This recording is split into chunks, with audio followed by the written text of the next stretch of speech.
I was watching this violinist play and thought to myself, like, man, like mom was a talented violinist. Like if only she weren't taken away, this talent could still be here. And then I got to thinking about, like, I came to this wild conclusion that I was the reason that she got cancer, that God had to put that cancer in her brain.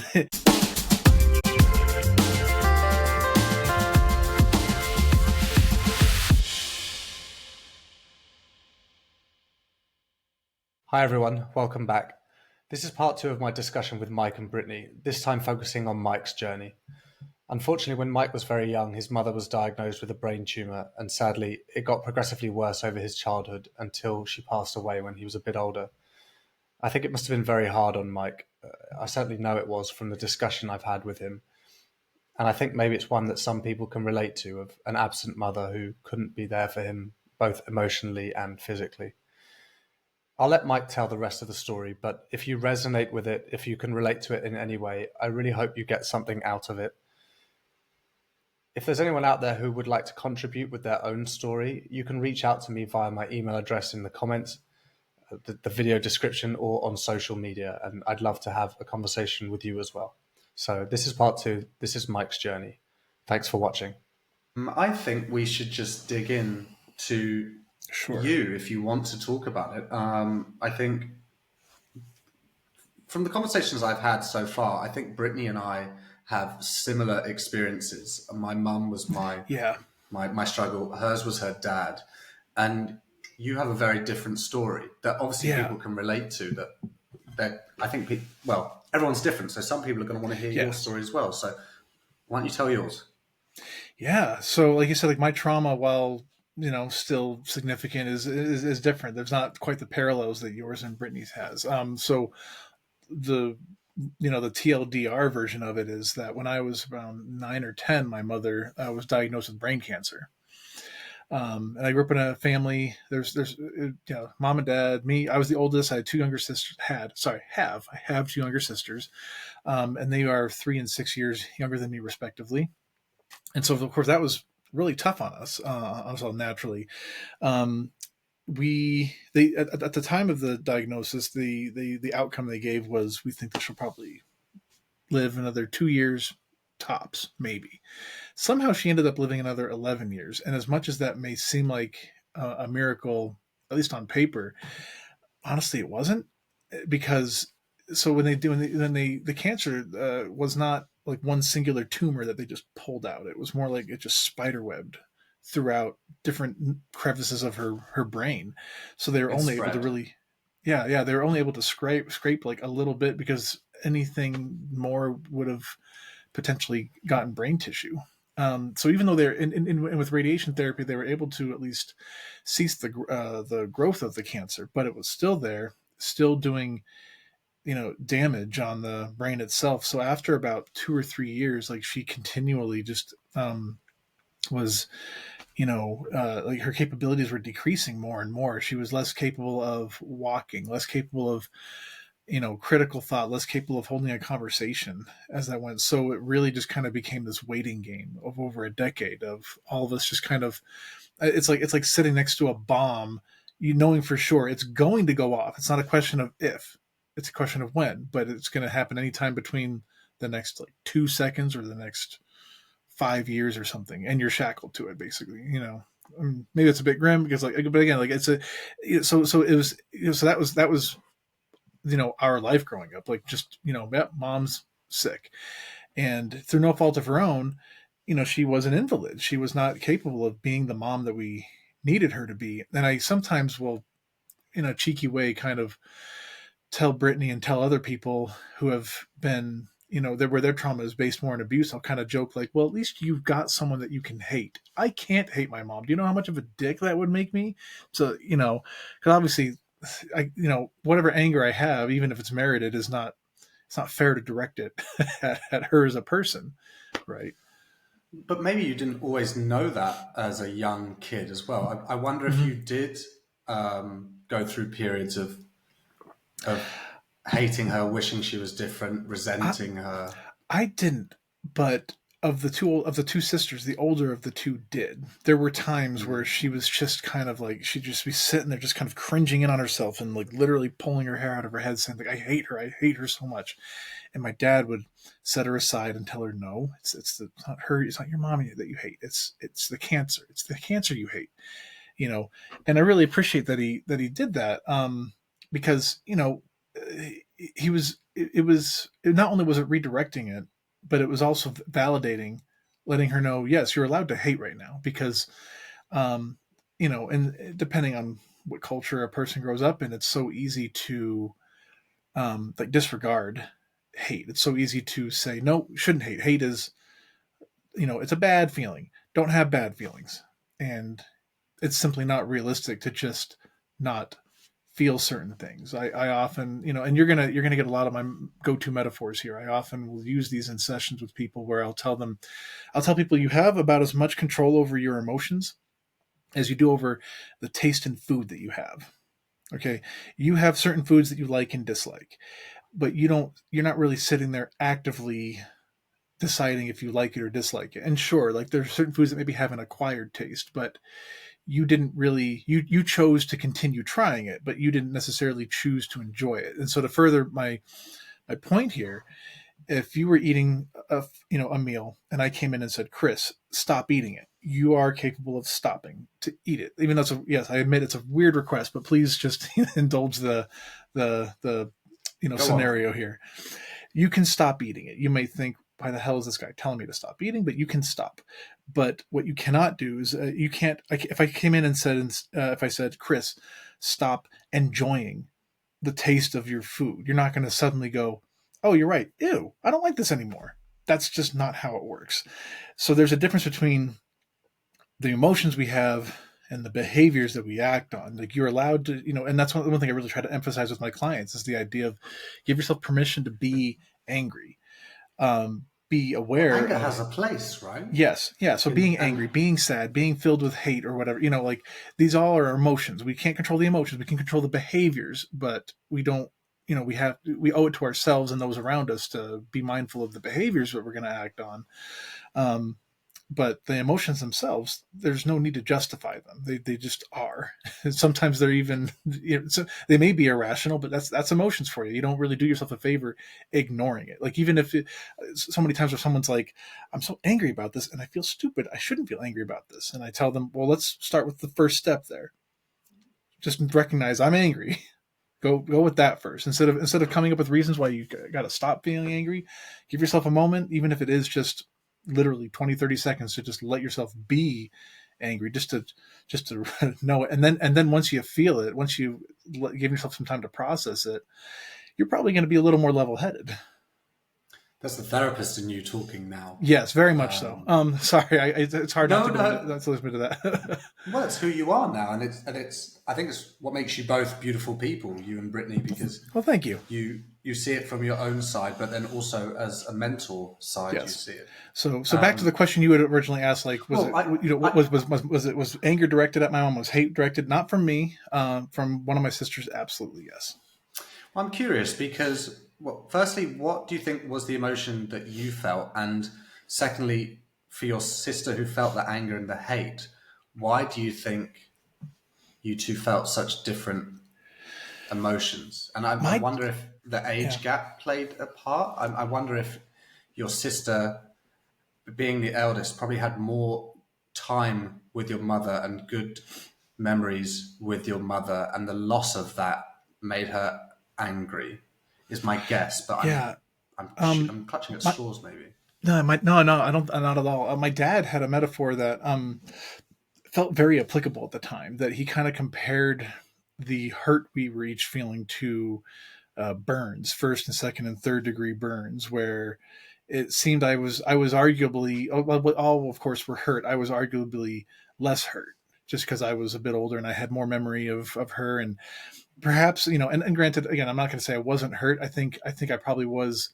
Um, no, not that I think I definitely was avoiding quite a bit of it and just kind of pushing through. I was the oldest sibling. I had to step up, and I was kind of a co-parent in some minor ways.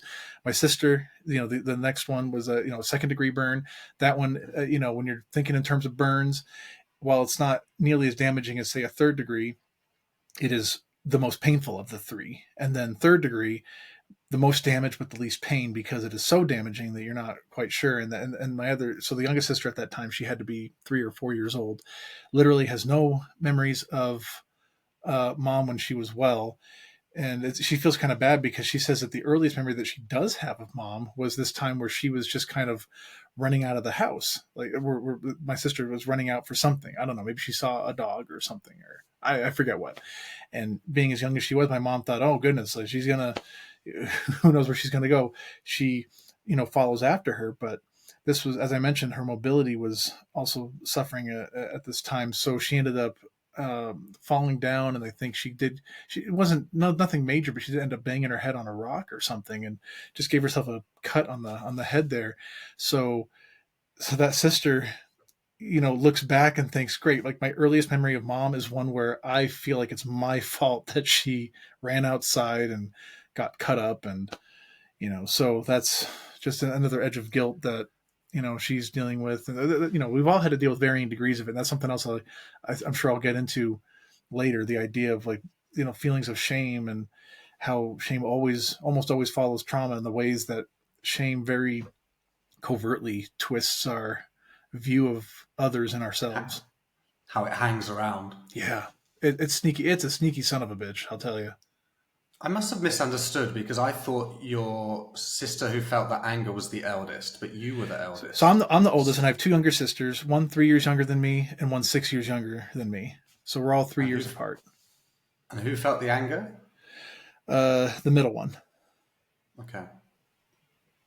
Yeah. And I guess your youngest sister, maybe I don't know what. Maybe tell us what emotion she felt because she probably Something. doesn't have any Yeah. of those good memories. Yeah. Something that my dad pointed out from his observations, and granted, like these are his anecdotal, personal observations, and he's not, and he's not a mental health professional. Although, again, to his credit, he really he literally did a bunch of research to figure out what can I do. Like these kids are going to be lacking, and I need to figure out how to fill the gaps, because I can do my best, and it probably won't still be enough. So his observations of her were that she tended to be a little more numb to things, a little more blasé about stuff.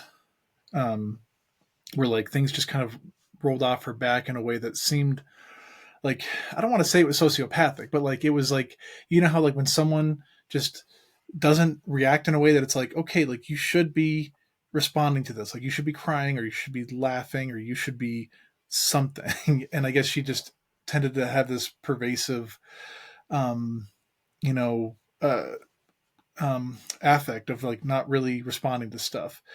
Now that I think I'd be doing her an injustice if I didn't say she's definitely not that now. She's, my wife even pointed out that of the three of us, she's arguably the most well adjusted.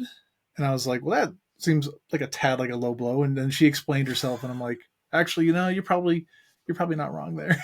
So um, my guess would be that because, correct me if I'm wrong, she was 3 or 4 when the cancer came yes. along, and Yeah. then she had no option but to adjust and get on with it. Yeah. And Like that was her life. Like she didn't, that was her baseline. I mm, had, you know, myself and the youngest, not the youngest, the middle of us, we had at least some memory of what mom was like before that. So for her to like basically, it's kind of like, you know, kids in like my son's generation, like they don't know what internet, or sorry, what life was like before the internet. But people in our generation, we can see the before and after, but for him, it's just all after. And that's kind of how it was for her. Like she's born into this world where it's like, yeah, a parent. I mean, even though again the diagnosis came along after her birth, of course, but as far as her memory is concerned, that's just normal life. You go into life and one of your parents has cancer, and you just like that's her status quo, basically. we obviously can't talk about your sisters, and who knows, maybe at some point they'll Sure, come on and tell their own story. But perhaps, yeah, I'd like to focus on how it changed your life. because Hmm. while I can relate in that I feel like my mother was always there, but she wasn't the person I needed to her to be. She was abusive, Sure. but she was still there. And I guess we can draw a parallel in that your mum wasn't the mum you hoped she would be, but she was still there Yeah. for a time. But it must have been very difficult for you to see your mother like that and not be able to have a mother-son relationship with her, especially as she Yeah. deteriorated. Yeah. And while I'd never had like the rage that the one sister had, I do look back with some regret because I just wasn't, I would get annoyed. I guess rather I was hurt, but it was coming out as annoyance. So, for example, I'd come home from school, and again, for the majority of that 11 years, she was bedridden. She could not get out of her bed without some kind of help, and my dad even got to a point where he got like a medical grade, like medical, like sling, like or like some kind of harnessing that he'd be able to like lift her out, get her into a wheelchair, and then wheel her over to the bathroom and then use that same lift to put her there. It's just, again, like it can't be understated the tremendous amount of, um, passion and endurance that my dad brought to stuff. I'm just going to stop with that now, just because I probably will use the rest of the afternoon just gushing over that if I don't stop. Which again, it's probably a good stuff for a good talk for another time, I would say. But I anyway, mean, but we can like, talk about whatever you would like to talk yeah, about.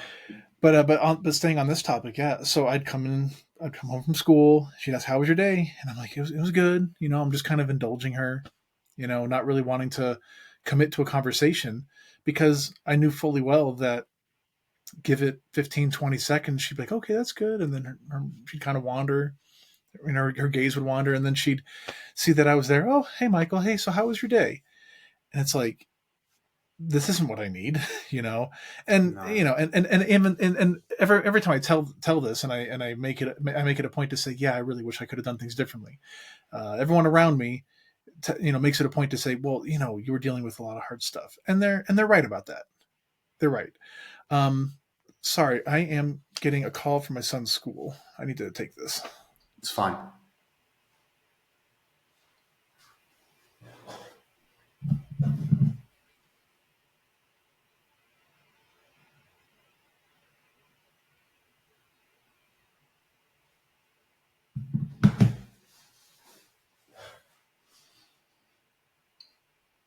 It's funny. Life just carries on.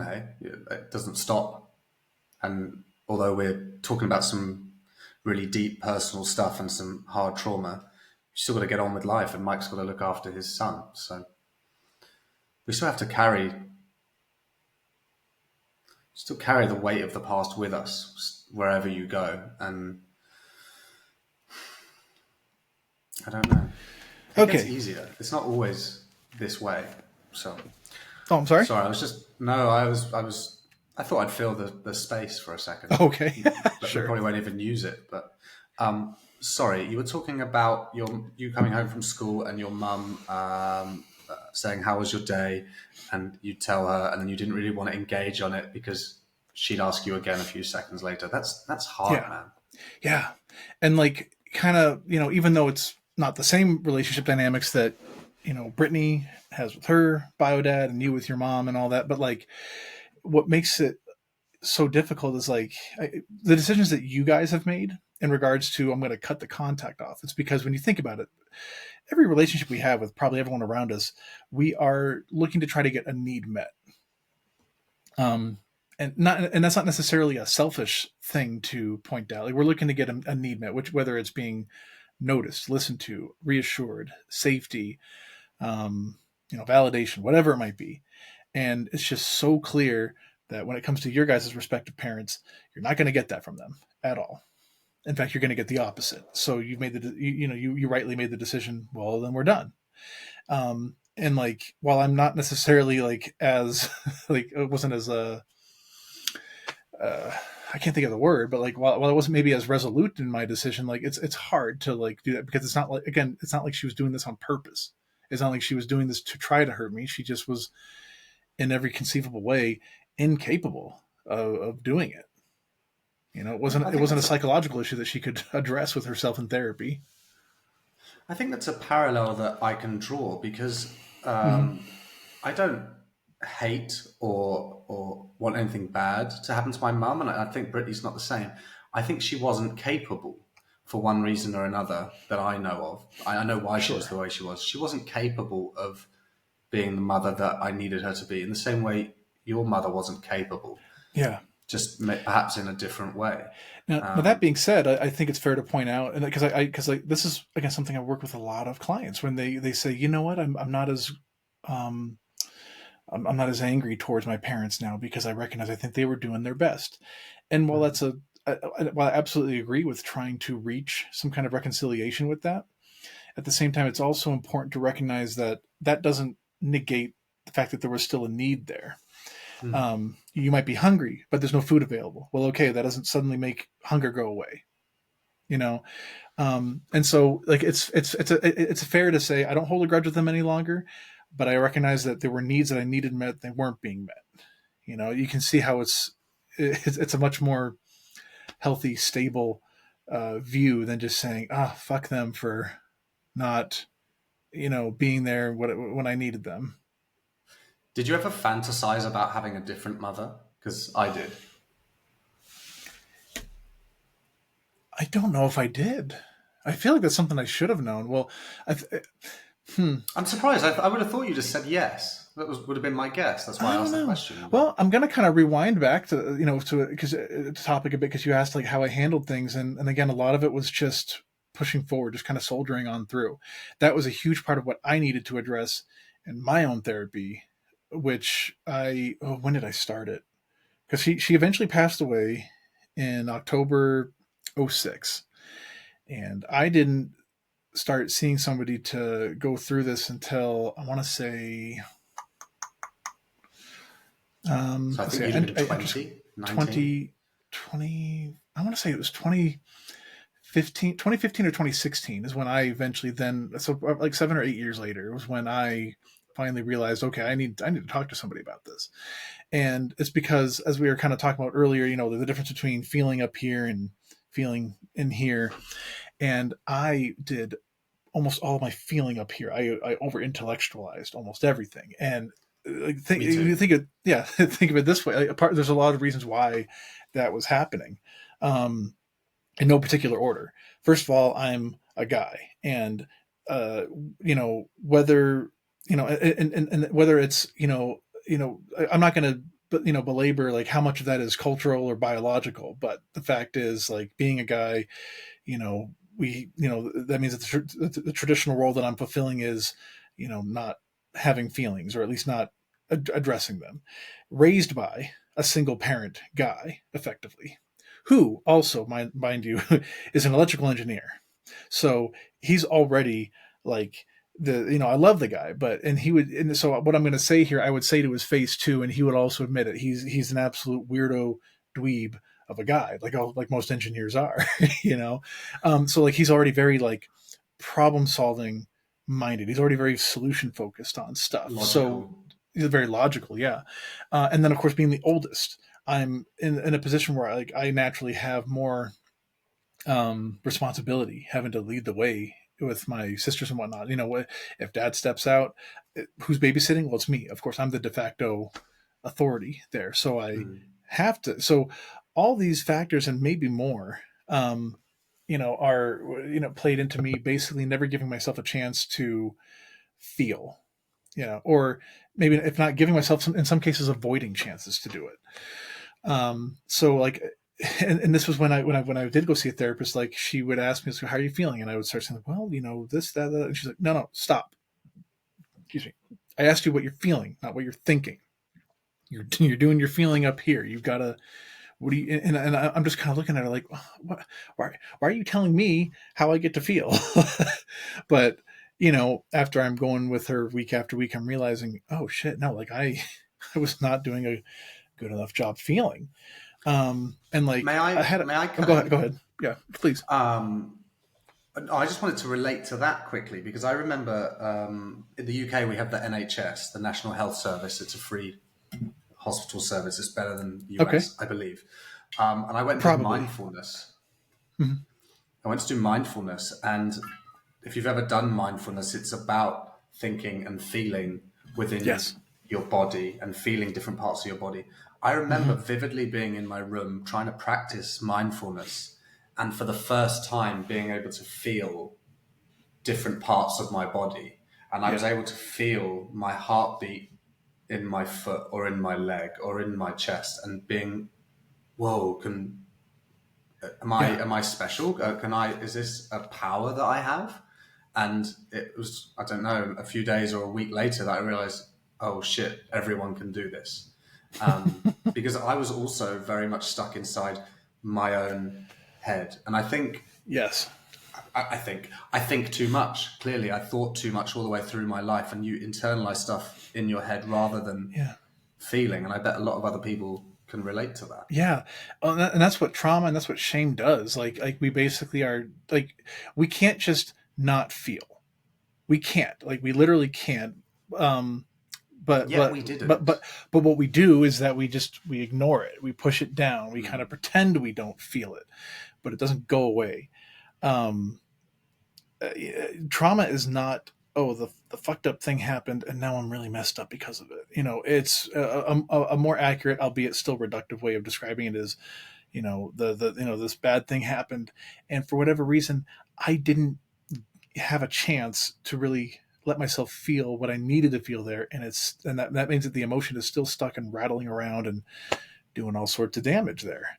But again, it's hard to recognize because when you have it for so long, it feels like your baseline.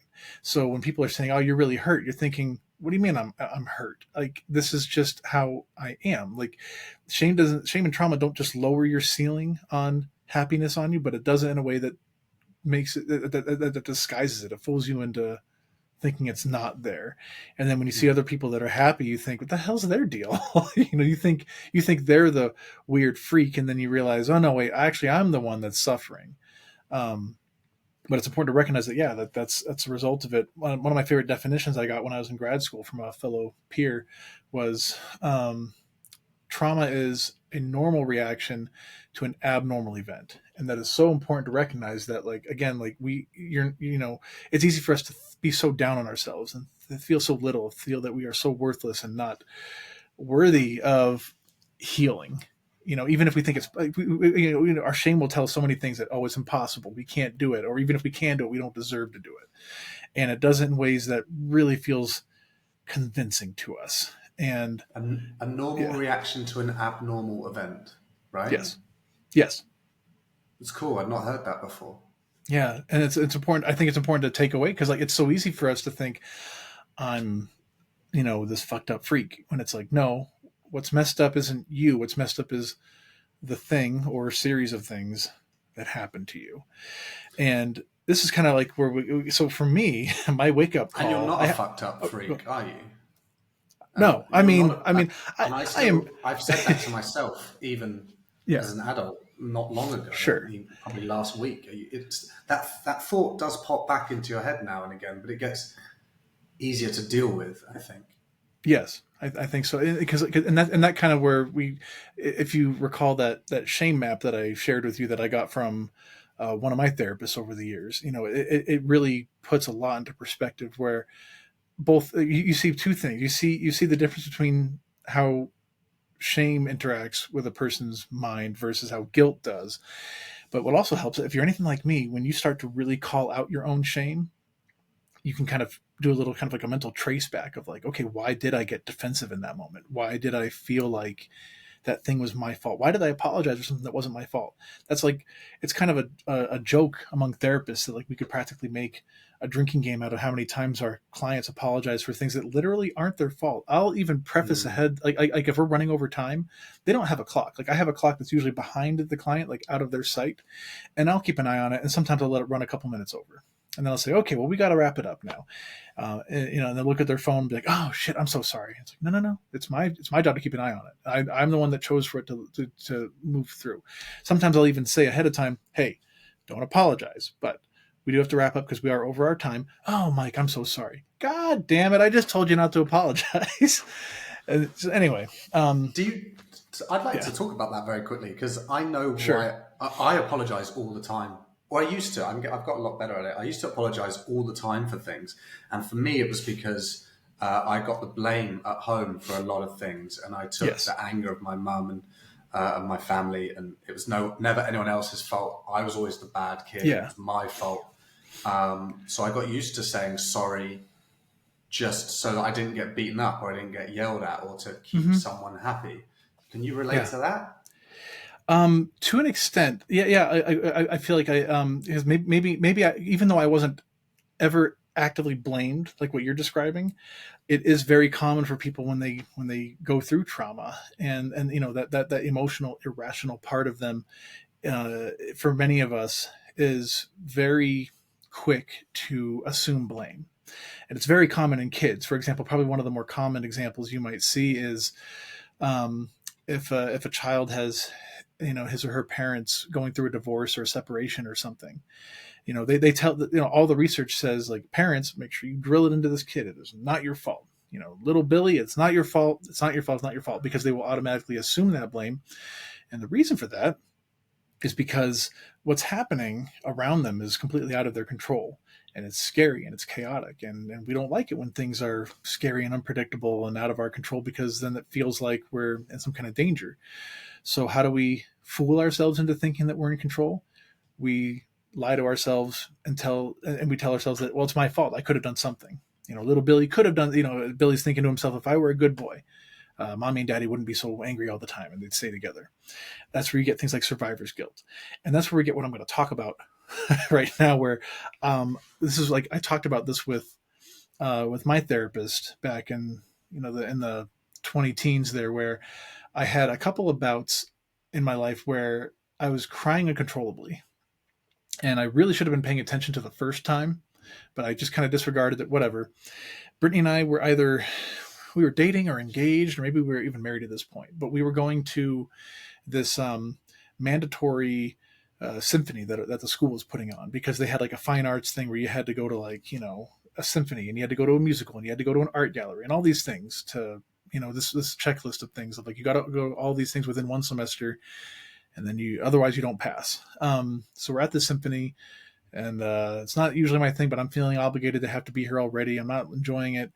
And then they introduce one of their graduating students who was majoring playing violin. I should point out that my mother was a very talented violinist. She gets up there, and I start having this uncontrollable, like, spiral of thoughts happening. Because, like, if I saw that and I started crying, you would think, well, okay, he's crying because he misses his mom. And it wasn't just that simple. It was the shame was just cascading down on me. And How old were you at I'm this gonna. Oh, go point, ahead. for context? Sorry. How old were you at this point? This was freshman year of college, so I had to be, I'm going to say 21, 22, something like that. And your mum had passed away maybe 2 years before? Roughly. That sounds about Okay, right. Something sure. like that. Carry on. So yeah, so she passed away. Wait, I said she passed in '08. No, I have to correct that. I said she passed away in '08. I don't know why I said that. '06 is when she passed away. I was married in '08 though. I was married in '08. So this bout of crying happened sometime late '07, maybe sometime during '08, during my So freshman year, fairly like I said. recently after she passed away, really. Yeah. And again, it wasn't just as simple, because I wasn't just crying. It wasn't just brought a tear to my eye. I was uncontrollably crying. I literally couldn't control it. And, like, I didn't, not, it's not that I didn't care if people saw. It's like the people weren't even in the auditorium with me. And Brittany said that she was, like, kind of trying to comfort me, and she's like mean mugging people that are like, what's he doing? And she's just like, oh, if only you knew. Like she's staring daggers at them, just like, you don't know what's going on. And so I'm going to kind of walk you through what the logic was in my mind. I say I should use Please. big old fat sarcastic quotes on the word logic here, because it wasn't. It was a very irrational, emotionally based, set of dots that I was connecting here. Um, because I felt like it was like I was watching this violinist play and thought to myself, like, man, like, mom was a talented violinist. Like, if only she weren't taken away, this talent could still be here. And then I got to thinking about, like, I came to this wild conclusion that I was the reason that she got cancer, that God had to put that cancer in her brain.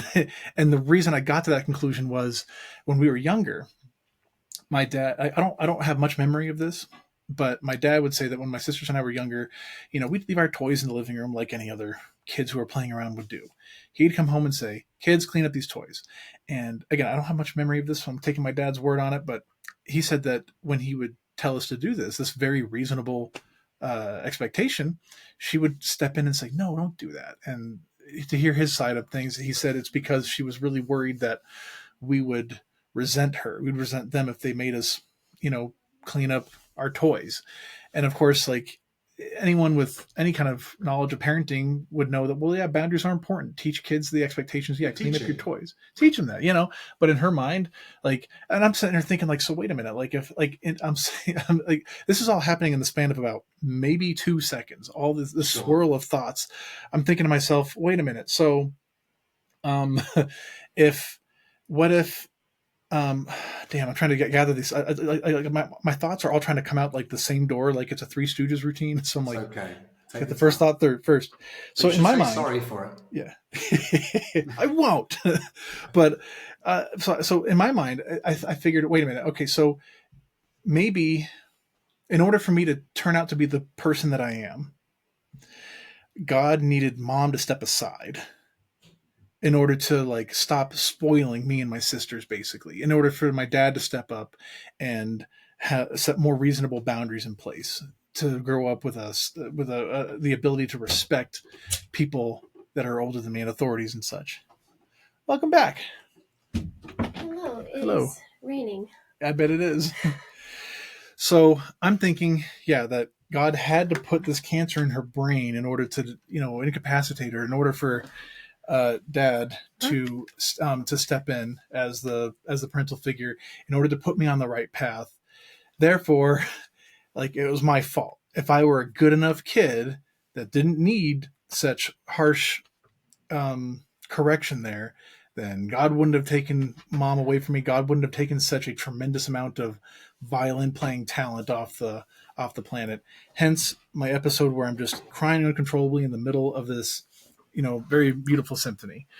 And then the second time that I recall having such a bout of crying, this was years later. This was at this point I was done with my master's program, so it had to be sometime either like mid late 2014 or probably 2015. I'm going to say 2015 ish, probably. That feels about right. And it was in the morning. I think maybe she had like a day off work, or she did, or no, she had classes, and they weren't until the afternoon. And our son, who again he's 13 now, so this had to be 10ish years ago. He's there, he's playing with his toys in the living room, and I say, hey, it's a really good movie we should watch, The Land Before Time. And anyone who knows that movie knows the heartache that like follows because of it. And like we're No just kind of spoilers. watching. Yeah, well, minor spoilers. Yeah, I guess because it's necessary to this story. We get to the part where his mom is in the shape of clouds or whatever, and then like it starts dissipating, and he's just like screaming up to the sky, "No, mother, come back!" And like I started to lose it, but they didn't know it. They didn't see it. I just kind of, I keep my cool. I'm like, I need to go to the bathroom. Like I actually announced it. Like I need, I don't usually announce it, but I'm like, it's one of those things where when you're emotional and you're over explaining, and I'm like, I need to go to the bathroom, whatever. And then I turn the sink on, and then I just let myself have a bit of a cry. And I say a bit of one because you'll see why in a bit, in just a short moment. I turn on the sink so that the sound covers up, my crying, because I didn't want them to see it. I pull myself together. Okay, done. I go back out. All right, off to work I go. I hop in the car, start driving. Another uncontrollable bout of crying while I'm driving, which is really unsafe. And that was when I really realized, okay, I can't do this anymore. I need to do something about this.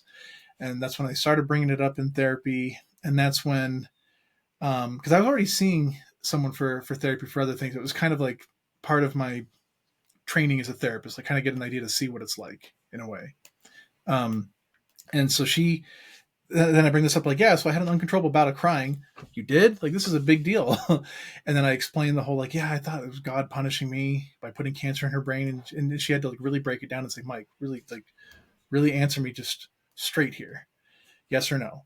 do you think it's your fault that, like, did you put cancer in your mom's brain? Like, she really had to break these things down for me and help me see the irrational side of everything I was thinking and feeling, which were all a result of me just not coping, you know? So the issue here, as I mentioned before, trauma, like the problems that we have with trauma isn't that it happened to us. The problem is when we don't address it. The problem wasn't that my mom passed away. The problem was that I wasn't doing any real amount of coping at all. I wasn't letting myself feel sad. I was pushing it down every time something came up, and it's just, eventually just build up and build up, and then it leaks out. Is how I like to describe it. It's like it's leaking in ways that you don't really get to control. And if you're wondering, like, well, what kind of feeling were you not doing? For starters, when she passed away in '06, I didn't attend the funeral services. And even that's a whole other ball of wax I could get into now or at a later time, because at the time I was serving a full-time 2-year mission for the LDS Church. And I do want to make known that because different people have different opinions on it. They'll say, like, well, depending on what LDS is Mormon, right? Yes, Mormon. Yeah. Yes, colloquially known as Mormon. Yeah, so Mormon, Latter-day Saint, whatever you want to say. And as we mentioned earlier, we are both at different stages of faith transitions anyway. But at the time, so I was raised LDS, as was Brittany. That was another thing that was, I think, helping to drive us was faith. That belief in there can be a better, tomorrow after this life.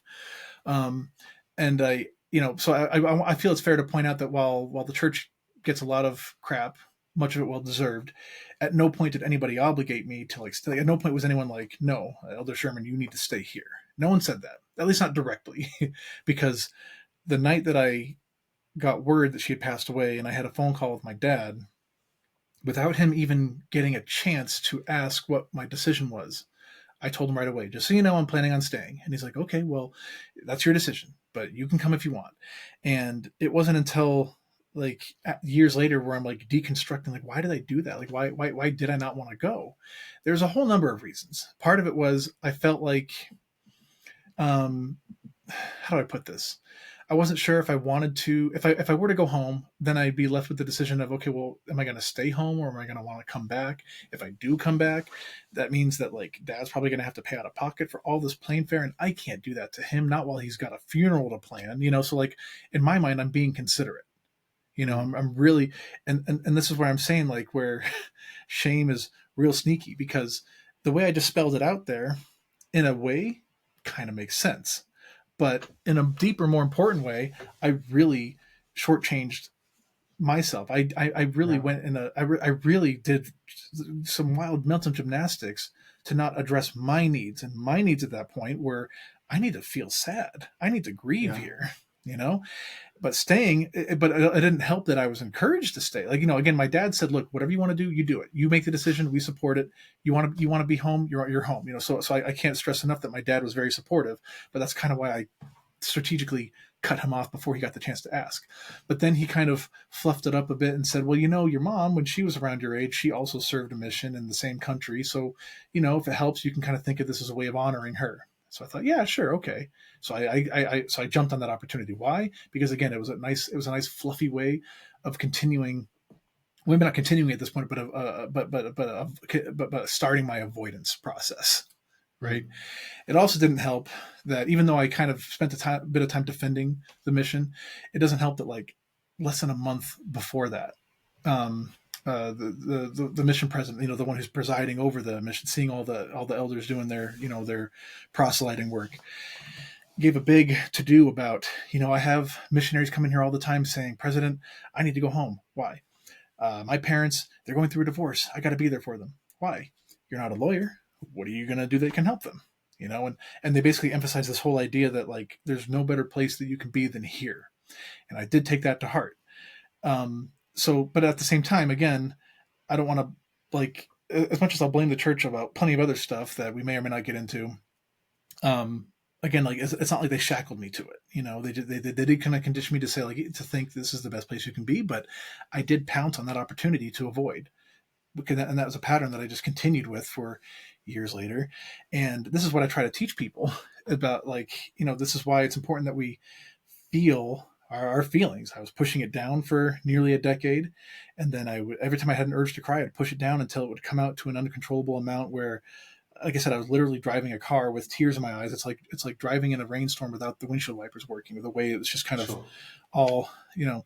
But what I tell people is now, like I can comfortably tell people, I've never had a bout of crying like that related to my mom since going to therapy to address it. Am I saying that I've never cried since? Absolutely not. There's times where it'll kind of sneak up on me, and I'll tell myself, like, okay, I'm going to let myself do it. One time that kind of caught me off guard was, this is just a few months ago, maybe.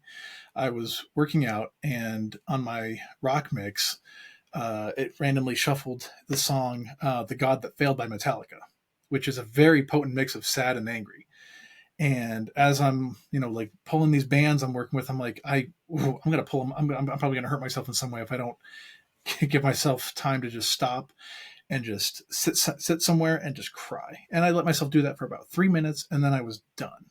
You know, and so that's something I've, you were talking about mindfulness, and like, this is how other people feel. Yeah, like the trick to dealing with your grief is to let it happen, is to feel it. The only way out is through.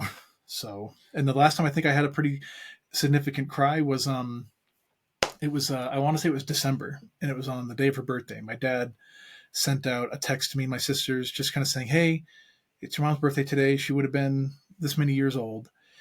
And like, I didn't start crying when I read this, but I felt that it was one of those things where I'm like, okay, I feel like I have the need to, but it wasn't quite coming out of the surface, or coming up to surface yet. So I decided to, I was at work at the time. Fortunately, I didn't have any clients. I was just catching up with some paperwork before calling it a day. So I closed my door, throw my headphones on, and I put on The Offspring's "Gone Away." Oh, Specifically their piano version. that'll do it. Yeah. And I just kind of let myself have a nice, soppy, quiet sob to myself, sitting there in my office. And yeah, so like I said, like, I don't have these uncontrollable bouts of crying. I am now the one in control of them, because when you start addressing the grief, you take the control back from it for yourself. I can relate in one way about the uncontrollable crying, but it's not really related to your story, and I don't want to take away from it. So maybe I'll come back to it another time. But it's very Sure. liberating, that moment where you sob uncontrollably. Yeah. I saw a therapist until recently. I'm now looking for a new one, but I saw a therapist, and she asked me if I'd ever cried uncontrollably. I think it's, well, as therapists, maybe it's quite an important step in the journey of healing, right? Mhm. To have that waterfall of emotion. Am I wrong? I don't know. I don't know if I would necessarily say it's important to cry uncontrollably, but here's what happens to me a lot is I'll get people in my office that I'm working with, and they'll start crying because I'll ask them a question, or I'll point something out, or maybe something is just hitting them hard, and they'll say, "Oh, I'm sorry." And they immediately We were just talking apologize. about this before you came back, Well, about saying sorry sorry. too often. Sorry to do Yeah. a redo, but I'm going to go there. So they'll Go for immediately it. apologize to me, and I'll say, "No." Like, if we've been through this song and dance before, I'll just say, "No, Yeah. no, we're not doing that." Just shut them Or down. or I'll say, "Why? Why are you sorry? It's okay to cry. You know that, right?" Like, and then sometimes they'll say, "Is it? I didn't know that." Because sometimes, like me, they weren't allowed to cry in their Yeah. household, or people have said, "Oh, suck it up," or depression is not real. You're just sad. Get over it. Like, Just do make this, or yourself happy. yeah. Like, I had somebody say, "Oh, well, I was told I just needed to keep my house cleaner and that I wouldn't be depressed." And I said, moment to go over this, please. And I just stopped him there, and I was like, "How do you feel when your house is clean?" "Well, I feel good." "Okay, does it make you happy?" No. And I was like, "Well, if your house was cleaner than it already is, would you be happy?" No. So it's like, well, then that doesn't really help, does it? So I like to make sure that they know, like, this is a safe space. it's okay to cry in here. First of all, you never have to apologize for that. And otherwise, crying is good because there are, we won't go into the whole song and dance of it, but there are chemicals in your brain when you cry, it releases them. And so crying really can relieve you and make you feel better. And it is a way of coping and processing and working through things. So that's why I say I don't know about uncontrollable, but it is good to cry. It's okay to turn on the tap, not shut it off. It's not going to be to your detriment. Uncontrollable is probably the wrong word, isn't it? But that waterfall of crying, it's not like you drop a tear. It's like I think sometimes when you don't let it out and you shut off the emotional tap, you can get uncontrollable crying. So in that way, it can be good because you need to let it out. It has to be felt. Your emotions demand to be felt. They have to be processed. Otherwise, you're going to get what he was talking about earlier when he said, it's going to come out one way or another. I mean, Mike was mostly talking about grief, but it's going to come out one way or another, grief, trauma, whatever you're dealing with. And so you have to, like he was doing, let it out, even if it's just for a couple minutes, and say, I'm going to give myself 10 minutes to feel what I need to feel, because then I need to go and get on with work, or I need to work out, or I need to drive my car. So I'm going to pull over to the shoulder for just 15 minutes, and then I'm going to go. And then, later on in the day, explore it more. But you have to let it out. Yeah. There's a 90s American sitcom that had an episode with a therapist in it, and his catchphrase was, you can let it out or you can sweat it out. So it's... What is that from? I want to say it was news radio. Oh, that's why I don't know it. You okay? Yeah, I'm fine. But because either way, it's coming out. So that's why it's kind of like, okay, well, you can either be sad or angry or scared or grieving, and you can hold it in until it gets out of control, or you can feel it and let yourself do it, and then again, you get to be the one in control. We had a therapist of ours, and I say ours because it was when we had a bout of going through couples therapy in the past couple of years. She had an excellent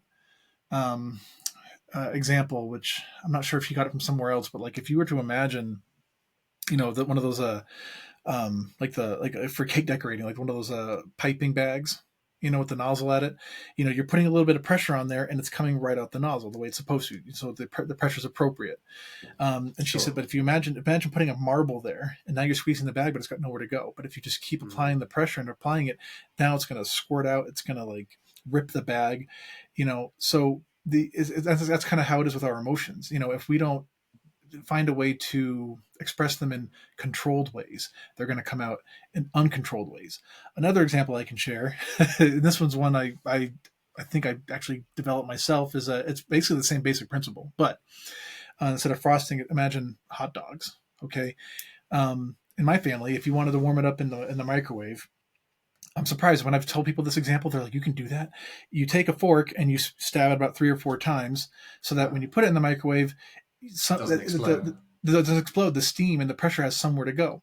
So basically, the hot dogs being exposed to the same pressure, okay, whether or not you put holes in it or not. But if you put the holes in it, you prevent it from splitting, popping, and throwing chunks on the wall of your microwave and all that. That's coping skills. That is proper means of emotional expression. You're giving it an outlet to go somewhere that it can be directed, as opposed to just ripping its way through whatever way.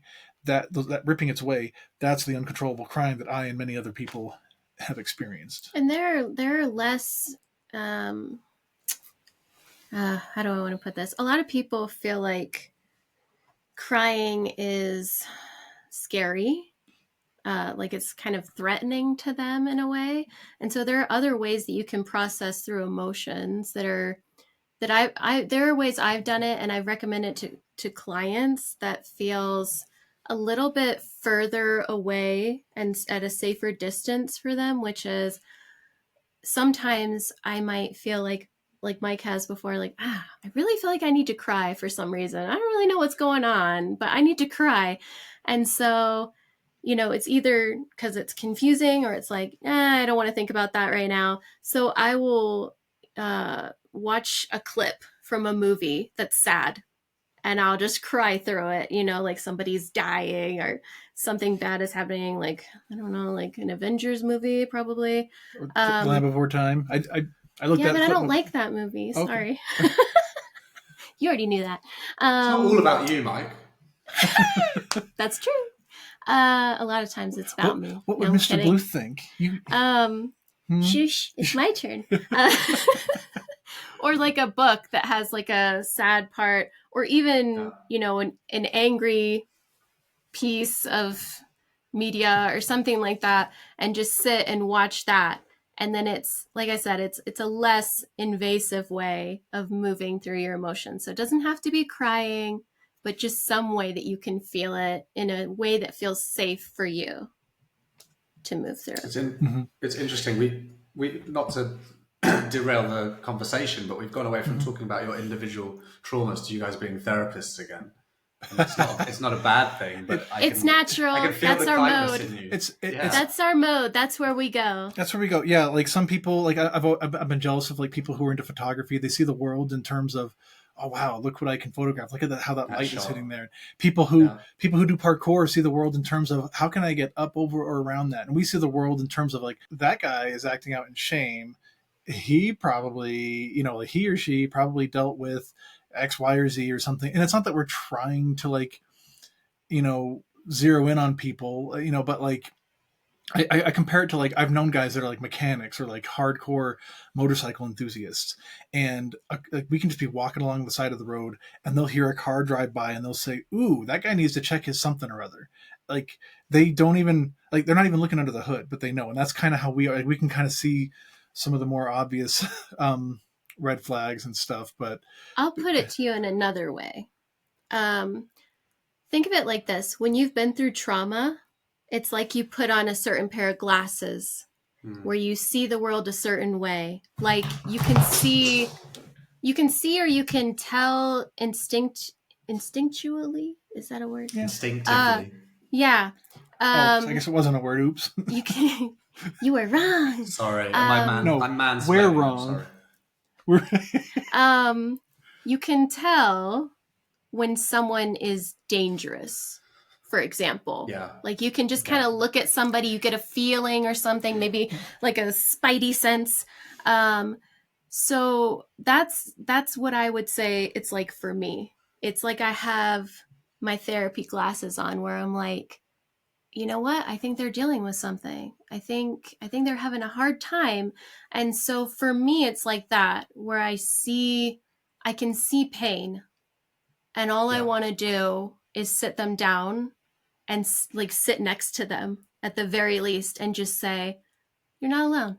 You don't even have to tell me what it is. Unfortunately, it takes one to know one in this case.